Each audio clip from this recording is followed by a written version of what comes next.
Sheila. Yes, I expect it would. But what happened to her then? Inspector, she had what seemed to her a wonderful stroke of luck. She was taken on in a shop, and a good shop too, Millward's. Sheila. Millward's? We go there. In fact, I was there this afternoon. Archly to Jose. For your benefit. Jose, smiling. Good. Sheila. Yes, she was lucky to get taken on to Millward's. Inspector, that's what she thought. And it happened that at the beginning of December that year, 1910, there was a good deal of influenza about, and Millwards suddenly found themselves short-handed. So that gave her a chance. It seems she liked working there. It was nice change from a factory. She enjoyed being among pretty clothes, I've no doubt. And now she felt she was making a good fresh start. You can imagine how she felt. Sheila. Yes, of course. Burling. And then she got herself into trouble there, I suppose. Inspector, after about a couple of months, just when she felt she was settling down nicely, they told her she'd have to go.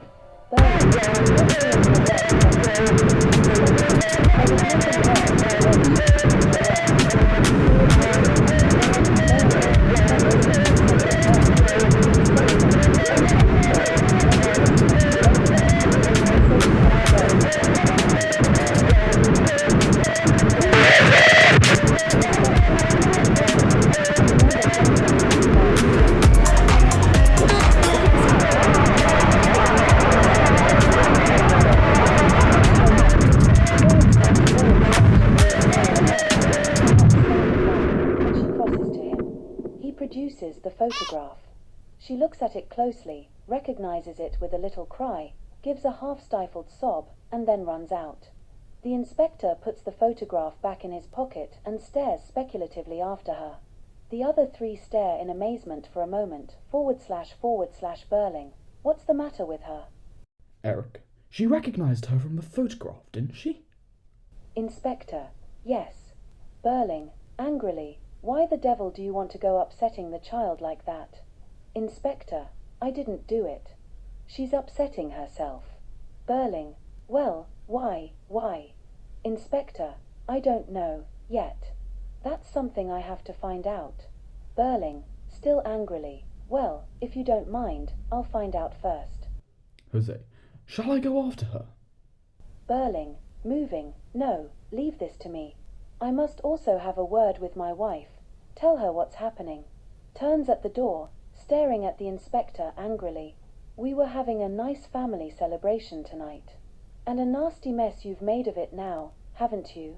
Inspector, steadily, that's more or less what I was thinking earlier tonight when I was in the infirmary looking at what was left of Priya Smith. A nice little promising life there, I thought, and a nasty mess somebody's made of it. // Burling looks as if about to make some retort, then thinks better of it, and goes out, closing door sharply behind him. Jose and Eric exchange uneasy glances. The inspector ignores them, // Jose, I'd like to have a look at the photograph now, Inspector. Inspector, all in good time. Jose, I don't see why. Inspector, cutting in, massively. You heard what I said before, Mr. Croft. One line of inquiry at a time. Otherwise we'll all be taking at once and won't know where we are. If you've anything to tell me, you'll have an opportunity of doing it soon. Jose, rather uneasily. Well, I don't suppose I have. Eric, suddenly bursting out. I'm sorry, but you see, we're having a little party, and I've had a few drinks, including rather a lot of champagne, and I've got a headache. And as I'm the only one in the way here, Eric recollects himself. I think I'd better turn in. Inspector, and I think you'd better stay here. Eric, why should I? Inspector, it might be less trouble. If you turn in, you might have to turn out again soon. Jose, getting a bit heavy-handed. Aren't you, Inspector? Inspector, possibly. But if you're easy with me, I'm easy with you. Jose, after all, you know, we're respectable citizens, not criminals. Inspector, sometimes there isn't much difference as you think. Often, if it was left to me, I wouldn't know where to draw the line. Jose, Fortunately, it isn't left to you, is it? Inspector, no, it isn't. But some things are left to me. Inquiries of this sort, for instance. // enter Sheila, who looks as if she's been crying, // well, Miss Burling? Sheila, coming in, closing the door. You knew it was me all the time, didn't you? Inspector, I had an idea it might be. Sheila, miserably. So I'm really responsible? Inspector, no, not entirely. A good deal happened to her after that.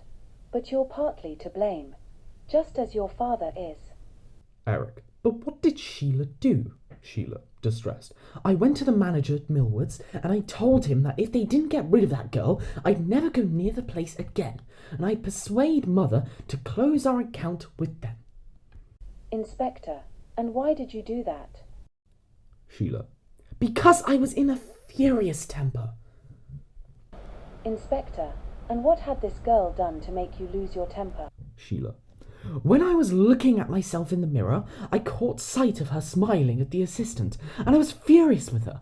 I'd been in a bad temper anyhow. Inspector, and was it the girl's fault? Sheila, no, not really. It was my own fault. Suddenly to Jose. All right, Jose, you needn't look at me like that. At least I'm trying to tell the truth. I expect you've done things you're ashamed of too. Jose, surprised. Well, I've never said I hadn't. I don't see why. Inspector, sad smiley cutting in. Never mind about that. You can settle that between you afterwards. To Sheila, what happened? Sheila, I'd gone in to try something on. It was my idea. Mother had been against it, and so had the assistant. But I insisted, and as soon as I tried it on, I knew they'd be right. It just didn't suit me. I looked silly in the thing. Well, this girl had brought the dress up from the workroom, and when the assistant, Miss Francis, had asked her something about it, this girl showed us what she meant. She held the dress up as if she was wearing it, and it just suited her. She was the right type for it, just as I was the wrong type. She was very pretty too, with dark eyes, and that didn't make it any better. Well, when I tried the thing on and looked at myself and knew that it was all wrong, I caught sight of this girl smiling at Mrs. Francis, as if to say, doesn't she look awful? And I was absolutely furious. I was very rude to both of them, and then I went to the manager and told them that this girl had been very impertinent. And she almost breaks down, but controls herself. How could I know what would happen afterwards? If she'd been some miserable, plain little creature, I suppose I'd have done it. But she was very pretty and looked as if she could have taken care of herself. I can be sorry for her. Inspector, in fact, in a kind of way, you might be said to have been jealous of her. Inspector, and so you used the power you had, as a daughter of a good customer and also of a man well known in the town, to punish the girl just because she made you feel like that. Sheila, it didn't seem to be anything very terrible at the time. Don't you understand? And if I could help her now, I would. Inspector said Smiley harshly. Yes, but you can't. It's too late. She's dead.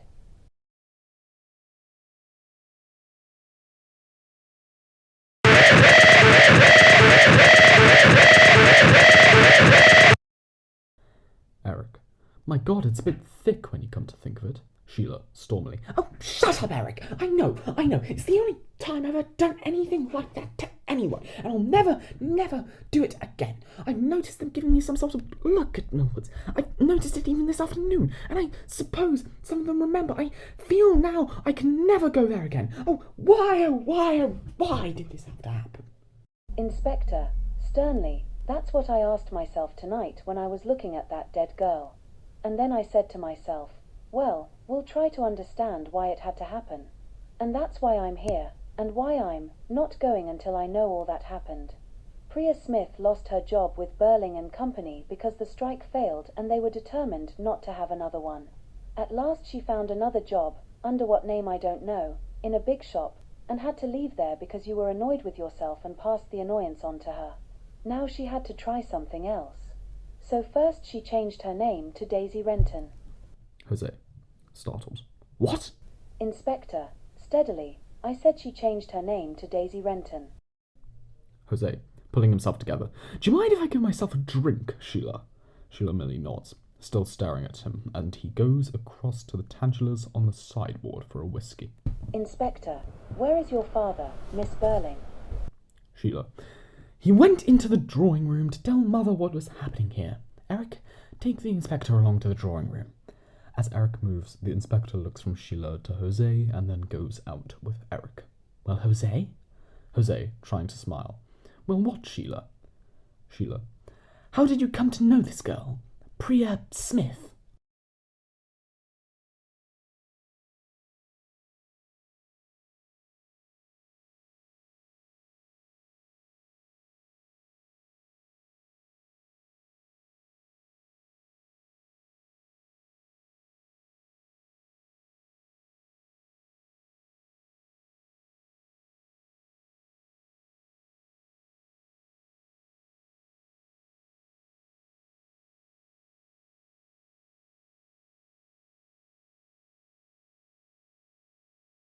Jose, I didn't. Sheila. Daisy Renton, then. It's the same thing. Jose. Why should I have known her? Sheila. Oh, don't be stupid. We don't have much time. You gave yourself away as soon as he mentioned her other name. Jose. All right, I knew her. Let's leave it at that. Sheila. We can't leave it at that. Jose, approaching her. Now, listen, darling. Sheila. No, that's no use. You not only know her, but you knew her very well. Otherwise, you wouldn't look so guilty about it. When did you first know her? He doesn't reply. What? Was it after she left Millwoods? When she changed her name, as he said, and began to lead a different sort of life? Were you seeing her last spring and summer during that time you hardly came near me and said you were so busy? Were you? He does not reply, but looks at her. Yes, of course you were. Jose. I'm sorry, Sheila, but it was all done. It was all over and done with last summer. I hadn't set eyes on the girl for at least 6 months. I don't come into this suicide business. Sheila. I thought I didn't half an hour ago. Jose. You don't. Neither of us does. So, for God's sake, just don't say anything to the inspector. Sheila. About you and this girl. Jose. Yes, we didn't keep it from him. Sheila laughs rather hysterically. Why, you fool, he knows. Of course he does. I hate to think how much he knows that we don't know yet. You'll see. She looks at him, almost in triumph. He looks crushed. The door slowly opens and the inspector appears, looking steadily and searching at them. Inspector. Chopin's it.